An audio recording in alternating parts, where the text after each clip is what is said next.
Hello, I'm Anita Bath. Today we turn to the arts, in words and on stage, to stay connected. This is Our Vancouver.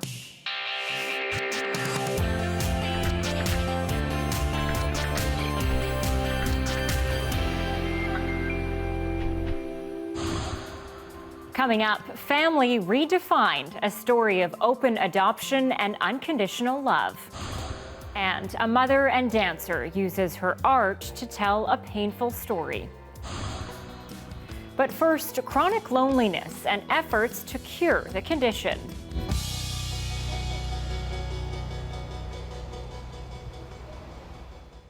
We might not be in lockdown anymore in BC, but the memory of those early days of the pandemic spent apart from each other is still fresh. So many of us were lonely, pandemic or not. Isolation is very real for some.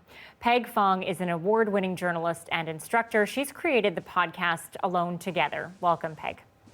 Thanks, Anita. Happy to be here. Peg, I know the pandemic and your students at Langara were the inspiration for this podcast. Tell us why. You know, I think we can all remember in the middle of March, for me, it was March 12th, when everything began shutting down. And I had a number of students, both at Langara and at KPU, where I also teach, and they felt completely lost. They were sitting there at their computer, and we were telling them, you have to go home. We're going into lockdown. You have to leave the campus. And I remember a couple of students telling me they didn't know where to go, that they didn't know what they should be doing here. They had come here to go to school, and they were completely lost, and they really feared being isolated from the community that they had. And so a couple of weeks later, when I was thinking about this, and I thought, you know, I've been writing about loneliness, I've been writing about isolation for many years as a journalist, and I thought I wanted to find a way to be able to tell them that even though we may be apart physically, that they weren't alone, and that there were ways that people can still connect all over the world. And they were really, for me, the inspiration behind why I wanted to do a podcast about how we can connect. Such a good and important reminder. You are looking at the condition of isolation for all sides. What are your biggest takeaways from your season one? You know, we're now in season 2. We started on September the 10th. We're in our 3rd episode. We have a new episode coming out every Friday. And what I found was that the way that we have been able to talk about loneliness and isolation has changed. And I think that's one of the things that the pandemic has enabled us to do, is to be able to acknowledge that many of us are alone, and acknowledge that there is a loneliness that has become part of our culture and part of our society. And so what I found, some of the biggest takeaways for me, is that there's lessons that we can learn from loneliness in so many different ways. We can learn it through the music that we listen to, through art, through history, through science, which is my background, but also mainly through how people can connect with each other. And when we do have those connections, there are lessons that we can learn from that. And so those, for me, are the biggest takeaways. And can you give some examples of those? You know, we had our first episode launched, which was about the loneliness of celebrities, and how being famous is not a way that people are immune to being lonely.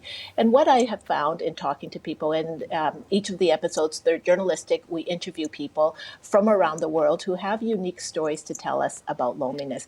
We have an episode coming up about the loneliest whale, and a bird that hadn't been seen in 170 years. And it was found when people were in isolation in Indonesia, and people were still not able to see it because people were in lockdown. So after waiting 170 years to find this bird, it appeared, it showed up, and they had to kind of release it back back into its habitat, which is a good thing, rather than keep it in a cage so that people could see it. So there are little lessons that I think we can all learn about isolation and loneliness, and all of them have in some ways been inspiring for me. We did an episode about how artificial intelligence might be a way for us to learn about the language of loneliness, that even if we don't say, I am lonely, how are the ways that we speak? What are the ways that we communicate with each other that tell us something that maybe we're not ready to say out loud, that I am lonely?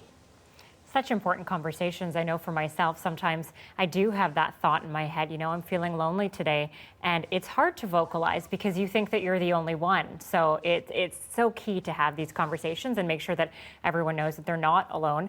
What are you trying to achieve in season 2?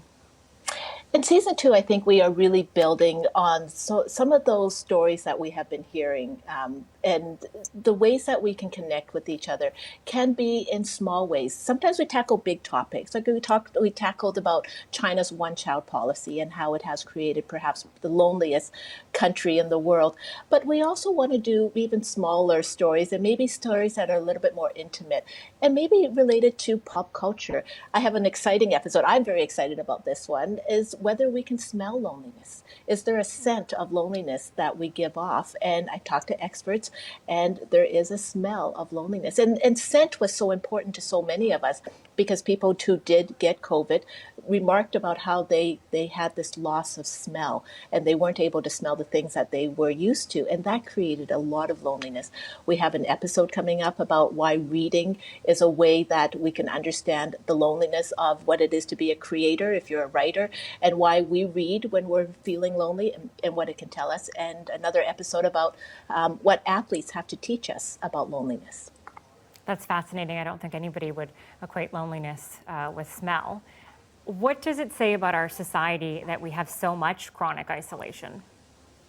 Well, I think and I think it goes to our title. Our title is Alone Together, A Curious Exploration of Loneliness.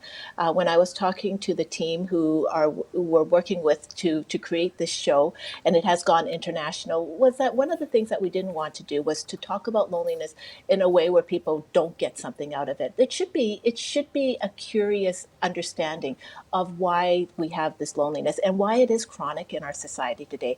People have talked about loneliness for a long, long time, but I think there's so many things that is happening to us as a society.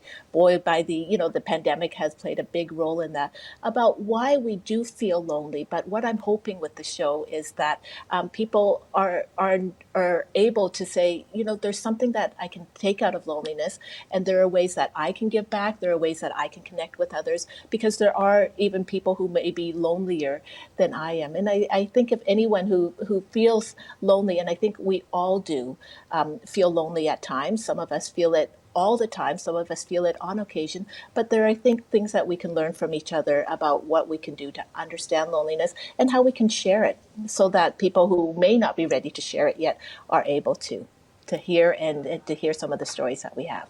So it sounds like you've done a lot of research around the why, but what about a cure? Is loneliness something that we can cure, or do you think that it's with us forever and maybe that's okay? I think it is. I don't think we'll ever find an answer to, if you do this, then you will not be lonely. But I think there are perhaps little lessons along the way that we can understand, why physical touch matters, and why it might make us feel lonely, and why, if we're feeling perhaps bored or we don't know what to do with ourselves, there are little steps that we can take. And some of it is grounded in science, and some of it is just how it is that we can take little things that we understand about being alone, and then maybe it is opening it up and sharing it.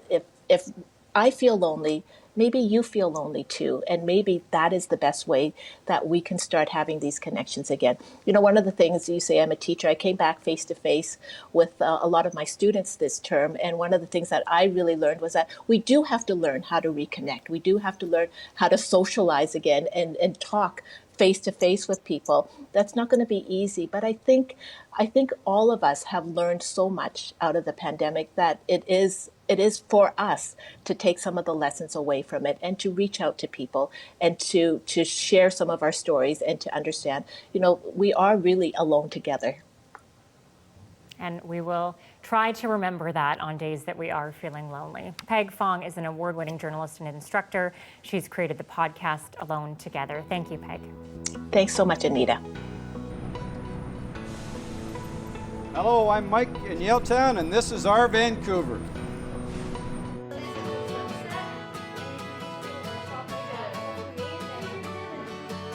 Super light on the board. You can go like this and make some lines.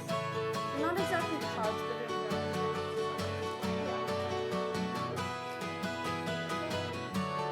even myself, during quarantine, I definitely started painting a lot more, because when you can't really go outside, what else do you do? So I thought maybe we could bring that to other people and also introduce them to the world of painting.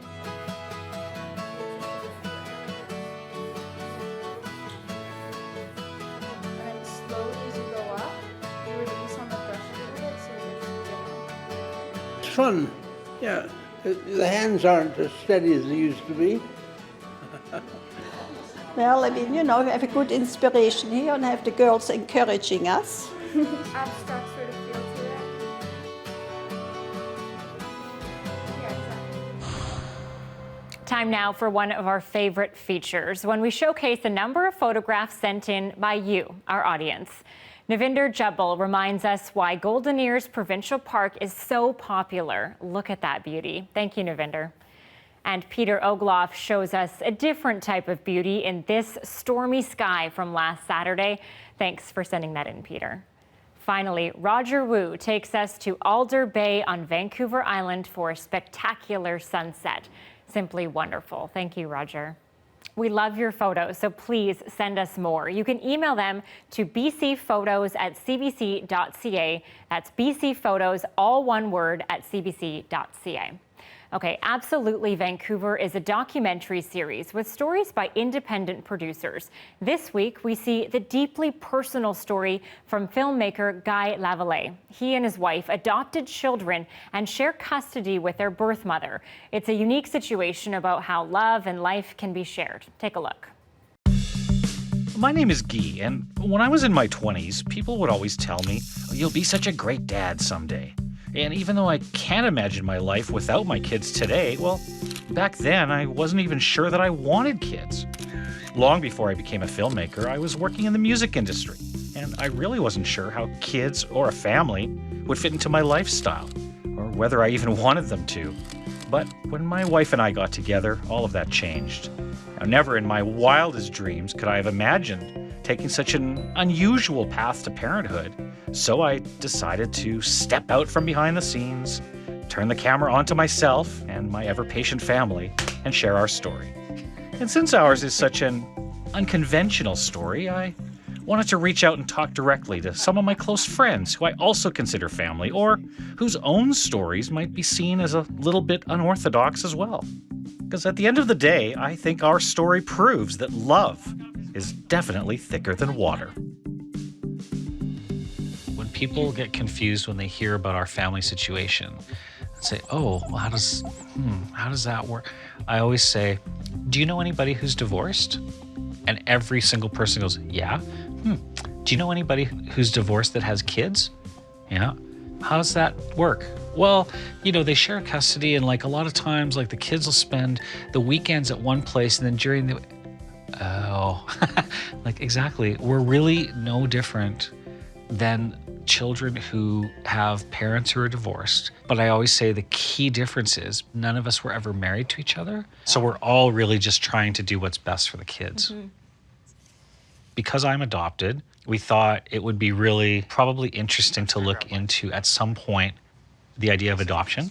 We actually first looked into private adoption. There were a couple things that we found off-putting. First of all, the price. There's just the idea of paying for a child just seems so wrong. When you go to the government's website, there's foster and there's adoption, but they had this program called Foster to Adopt. Foster to Adopt was just the kids don't have multiple placements. They might just come and stay with you, and then you'd have the ability to adopt them. Interesting. So we looked into that and we went to a couple of meetings. You had to become a licensed foster home in order to get the placement, but they know that you strictly are interested in children that are up for adoption. So that's how we ended up going this path. I was told that I was guaranteed to get them back. It could be 3 months, it could be 6 months, it could be 12 months. I got an email from Tammy stating, "This is Tammy, foster to adopt of Kale and Cadence." And I'm like, foster to adopt? Like, they're not up for adoption. I don't think people should feel bad about their family situation just because it might not be conventional. I think there's so many so-called unconventional families these days. You know who doesn't think anything is really all that weird about all of this? Is our kids. What do you like about living in two different places? It's nice because I get like 2 of every single event of the year, like 2 Valentine's Days, 2 birthdays, 2 Christmases and stuff. I like it because I have 2 sets of parents. We were curious about everything because we knew that it wasn't totally the typical situation, but weren't really sure of the nuances. Honestly, I thought, holy man, you guys are such good people. I'm pretty A-type personality, and I don't know if I could handle the unknowns. And I mean, I think obviously at this point you have it all figured out, but at the beginning, the ups and downs, and I just thought you guys were awesome people. Happy birthday to you. Birthday, dear Carol. Oh, happy birthday to you. There you go, buddy.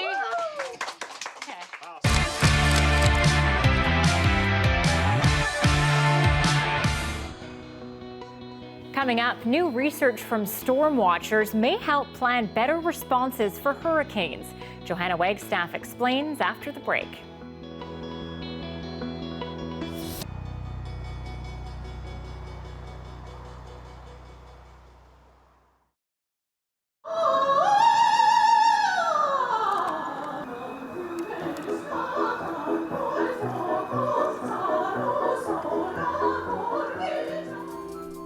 You've probably all seen the preseason hurricane forecasts, predictions from hurricane scientists about whether or not the impending hurricane season will be a busy one. And we have great clues in the atmosphere to help us.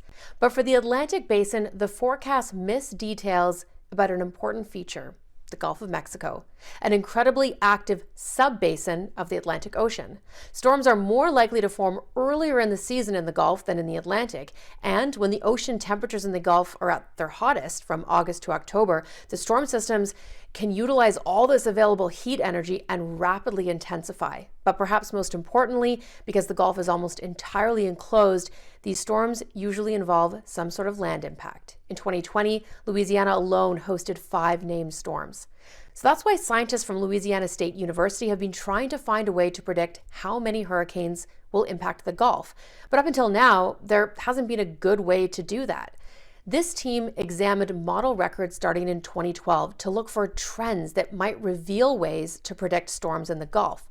First, they tried to look at all the traditional atmospheric indicators used by the existing seasonal storm forecast for the Atlantic, but they couldn't find any trends that would work. Instead, they noticed a correlation between the temperatures about halfway up the troposphere.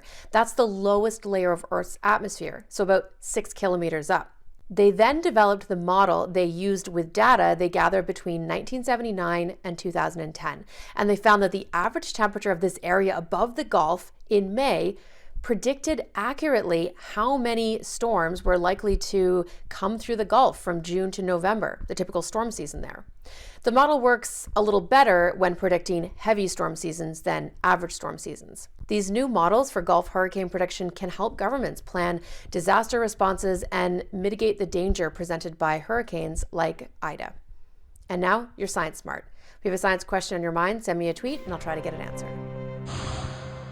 Thanks, Johanna. You're watching Our Vancouver. I'm Anita Bath. Okay, the arts are back on now, including theater and dance. Raven Spirit Dance will present Chapter 21 at the Fire Hall Arts Center from September 29th to October 3rd. It's very personal work by choreographer and contemporary dancer Starr Muranko. Hello and welcome. Hi. The title of your work is central to the story, so talk to me about that. What is the story behind the title, Chapter 21? Sure. So Chapter 21 is autobiographical, and it is a chapter in my life, a big chapter where I had 2 pretty major events happen. One is I became a mom, and we knew that our son was going to be born with Down syndrome, which was unexpected and a big learning curve. And he came into the world happy and healthy, and we were so grateful. And 3 weeks after that, I was diagnosed with early stage 3 breast cancer. And I always preface it by saying I'm doing very well now. I'm about almost 5 years out from the experience. And but chapter 21, I named it that because one, as I said, it was a big chapter in my life, but it's not the whole book. You know, there's many more chapters to write. And then, of course, Down syndrome is also known as trisomy 21. People who have Down syndrome have 3 copies of chromosome 21. And then my cancer treatments took place every 21 days. So every 3 weeks I would be going for cancer treatment. And then the last sort of play on words there is that it takes 21 days to reprogram our beliefs or our mindsets, you know, to change habits and things like that. Well, very interesting on how the number 21 connects all of those aspects of your life. I'm also glad to hear that you're doing okay now. Thank you. Why was it important to express your experience through dance? What did that feel like at the time? Well, I mean, as a dance artist, that's definitely how I express, you know, ideas or inspirations in my life. And after I had gone through all of the cancer treatments in particular, it was about 1.5 years of quite physically grueling, I would say, you know, treatments, and not only physically but mentally, emotionally, and I went back into the studio and I just said to myself, okay, what does my body want to say? What do I want to express here from this experience? And I really started it for myself more, just as a way to process, and started sharing it with a few close friends. And then as time went on, one of my good friends and colleagues, Alvin Tolentino, who's also a choreographer in Vancouver, he just proposed that to me. He said, you know, I think there might be something here that's more of a public piece. And so we started discussing what that would look like to actually create it for the stage. And so that's how it came to be where we are now. Amazing. So if we backtrack a little bit, how did you actually get into dance in the first place? Yeah, I mean, like so many young girls, I was 3 years old and went to was actually Riley Park here in Vancouver Community Center with my mom, and I started ballet classes there, and I just fell in love with it. So I have been dancing from a very young age, and then you know, through my teens and as a young adult, I went to Simon Fraser University and did my dance degree there. And how does it feel to be able to perform in front of audience members again? You know, it's been so long. It must bring some warm and fuzzies inside as well. Yeah, it feels so good. You know, even my creative team, all of us, we officially moved into the theater yesterday and got ready. We're getting ready for our tech week. And it just felt so good, you know, just being under the lights and the sound and the smell and the history, you know, everything that's in the theater there. And it just feels really good, and to know that we're going to be able to share this as a live experience with audiences is just very exciting, and it's a bit emotional too, you know, in a really good way. But that we're here, that we're able to do this now. Well, I'm glad that you're able to do it. Thank you so much, Starr. Thank you. Walk her away and watch it shine. Watch her watch the morning come. Now, if you want to go see live music, James Taylor is still touring, or should I say touring again since COVID-19 hit. He brings his best-selling songs to Rogers Arena on October 2nd.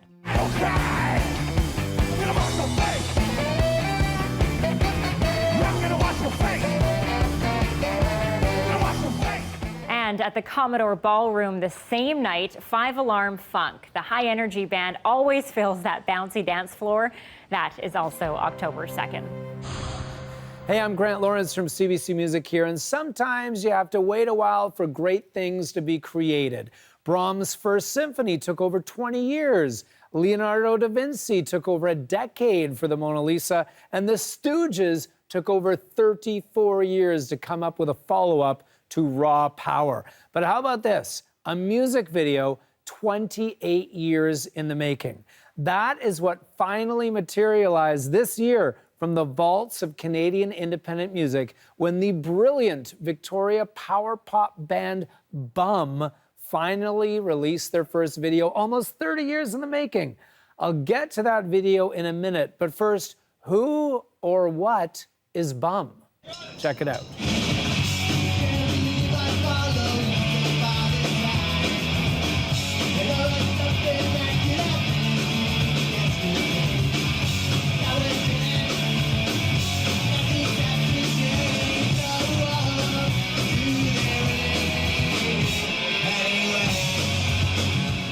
That is the rock band Bum, live from the Crocodile Cafe in Seattle, Washington, back in 1994. Now, Bum were a mercurial band that rose out of the Victoria music scene in the early 1990s and released one of the greatest power pop punk debut albums ever, called Wanna Smash Sensation in '93. Sadly, this band's greatness remained at a cult level here in North America, but Bum did become very popular in Spain.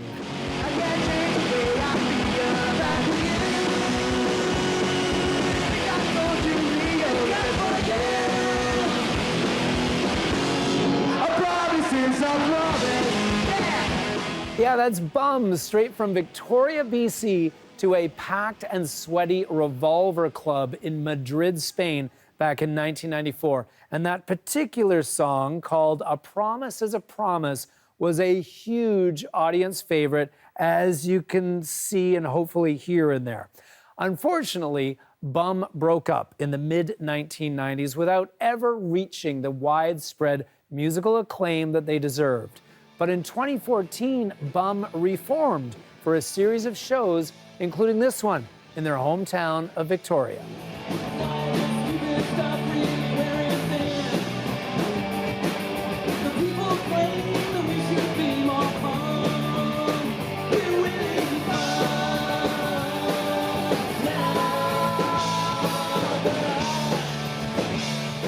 That's Bum at their first reunion show in 2014 at the Rifflandia Music Festival in Victoria.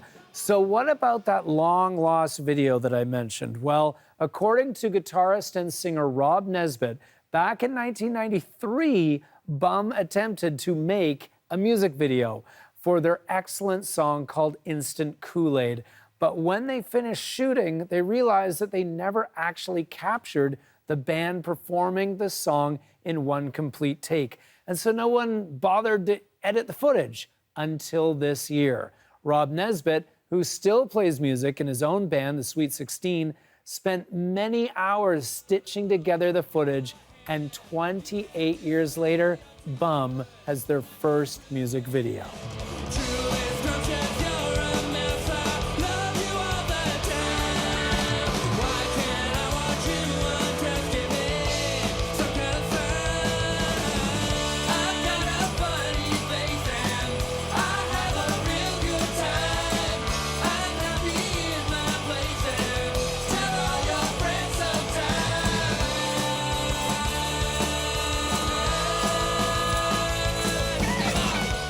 There you go, almost 3 decades in the making. That is the debut video from Bum for their pitch-perfect power pop song, Instant Kool-Aid. And that's the tune that you need to add to your Lost Gems playlist for this week. You can find Bum's music on Bandcamp and check out Rob Nesbitt's epic rock project, The Sweet 16, as well. That one only took 25 years to finish, but that's a whole other story. I'm Grant Lawrence. Keep Canadian music alive, and I'll check in with you again soon. Coming up, kicking her way into history, we go to SFU to meet a trailblazer.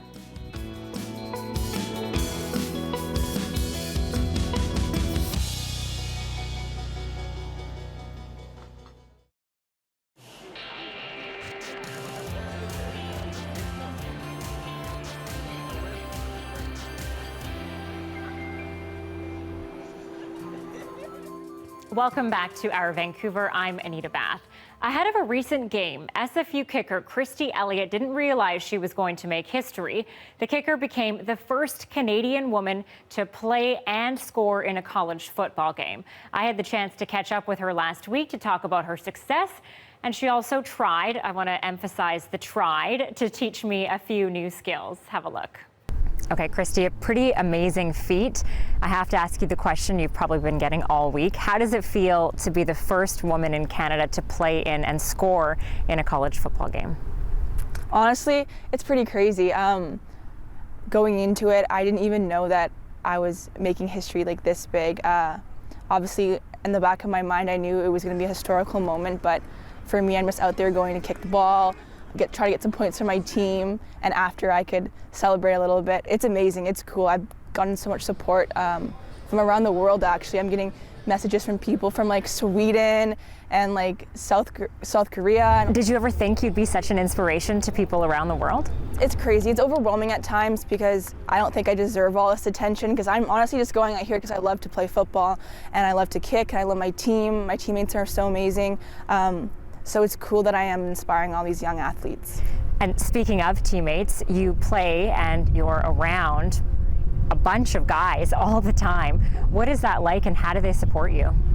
Yeah, it's honestly pretty cool. I think there's about 92 guys on the team, and we have a 15-person male staffing coach. So lots of testosterone around me. Can be overwhelming at times, but the guys are so amazing. Like, it's crazy to see, like 2 years ago when I just started, I was super intimidated and shy and like wouldn't talk to anyone. But now these guys are my brothers and they're here to support me. They love me. They take care of me. It's an awesome environment to be with. Honestly, I think I'm gonna have best friends for life being on this team with these guys. And you just got the keys to your own locker room today. Tell us about that. I did.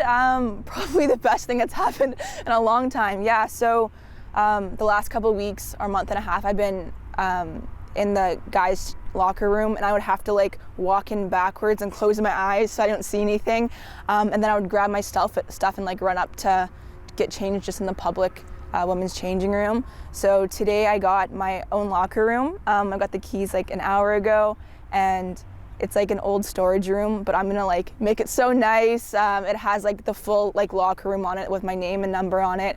So it's nice. It's a nice little safe space for me. I can go and hang out in at times, so that's awesome. And I'm sure all the guys are going to be trying to hang out in your locker room. Of course, too. We're going to put the fridge in there and all the snacks and stuff, so I'm sure they're going to want to come in. But no, this is girls only zone, only for me.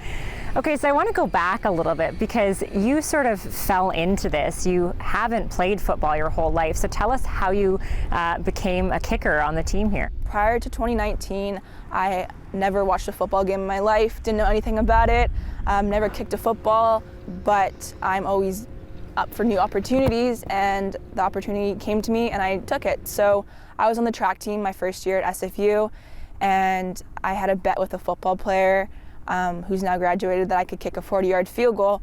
Could I do it? I had no idea. I had soccer background, so I was like, okay, like might as well go out there and give it a shot. If it works out, then awesome, send him the video. If it doesn't, like he probably doesn't remember. So I ended up getting the kick, and I sent him the video, and he's like, oh my goodness, like you're really good. And I was like, cool, like thanks, that's like nice to hear from like some like cool football senior guy. And then I guess the video got sent in the group chat, and I was having like my friends on the team and like other football players like message me and like saying like, oh, like you should come out, like new kicker. And I'm kind of like, haha, like this is nice, but like I don't know anything about football. And then the coach got in contact with me and was like, let's like talk, have a meeting. So I'm like, okay, this is like getting kind of legit. So he's like, so like what do you want out of this, Christy? And I was like, coach, I don't know anything about football. Why would you want me on your team? And he's just like you have a really good leg on you. Like I think if you like put some time into it, like you could be really good. So I was like, okay, like I'll think about it. Went home to my parents about it. My dad was like, I don't know about this one. Maybe you should stick with track. And I was just thinking like, this is an opportunity that doesn't happen every day. And if I go out there and practice and I don't like it, then I can always stop, right? So I was like, I have to go in there, just give it my all. If it works out, it works out. If it doesn't, then at least I gave it my all. So I got a kicking coach that summer, and I worked with him for a bit and to see if I had a realistic shot of going out there. And I was really enjoying myself, so I went to training camp, and training camp went really well. And from there, we just became a football player. That easy. That easy. It wasn't that easy, but it's, yeah. Okay, cool. Well, let's see how you kick, and maybe you can show me as well, and I'll take a crack at it. Give me the second girl on the team. So how's it done? Do you want to try? Do I want to? No. Will I? Yes. Perfect. You can be the new Christy Elliott. Here we go. So we're going to set the ball up. Obviously, you want to point this side, not this side. Okay. I like to have my ball on an angle. And what you want to do is you want to kick the ball, this area of the ball. The sweet spot's right here.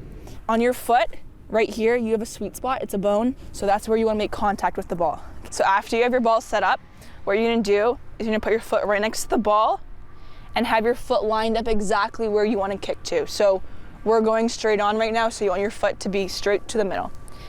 Then you're going to do 2 steps back, 1, 2, and then 1 to the side, okay? And from here on out, you're not looking at the uprights. You already lined yourself up. Your whole focus is on that ball, on that sweet spot. So you're gonna go with your right foot first, and you're gonna go right, left, kick through the ball. All right, let's give it a shot. 1, 2, 1 to the side, yeah.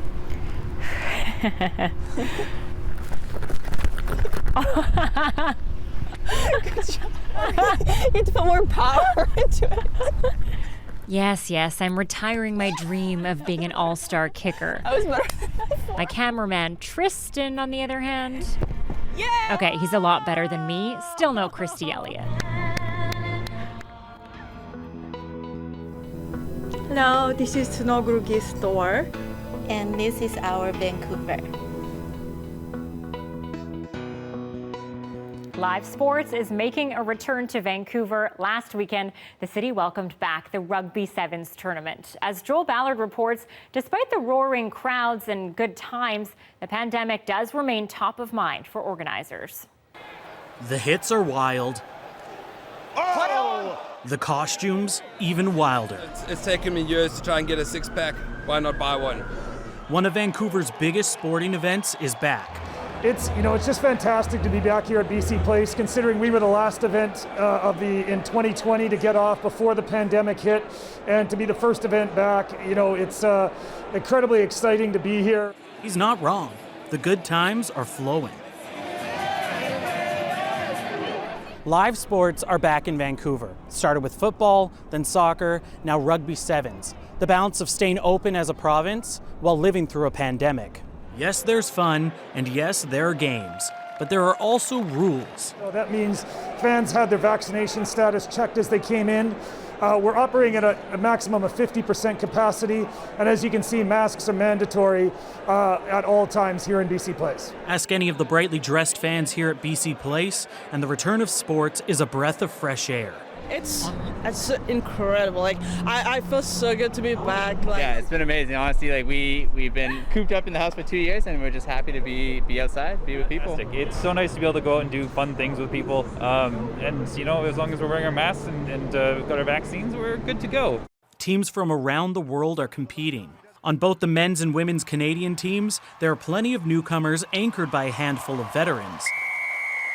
Many senior players are taking a break after the Tokyo Olympics, a chance for the newbies to gain some world stage experience. You can train all you want and you're gonna gain those skills, you're gonna get those components to the game, but it's doing it. It's being able to have the experience of a loud crowd in and around you and having to focus in on what you're doing in the moment. On the opening day of the tournament, the Canadian men's team won a pair of its matchups, while the women finished the day with a win and 2 losses. The fun and the costumes return tomorrow. Joel Ballard, CBC News, Vancouver. Coming up, we take you back to the very first Terry Fox run 40 years ago.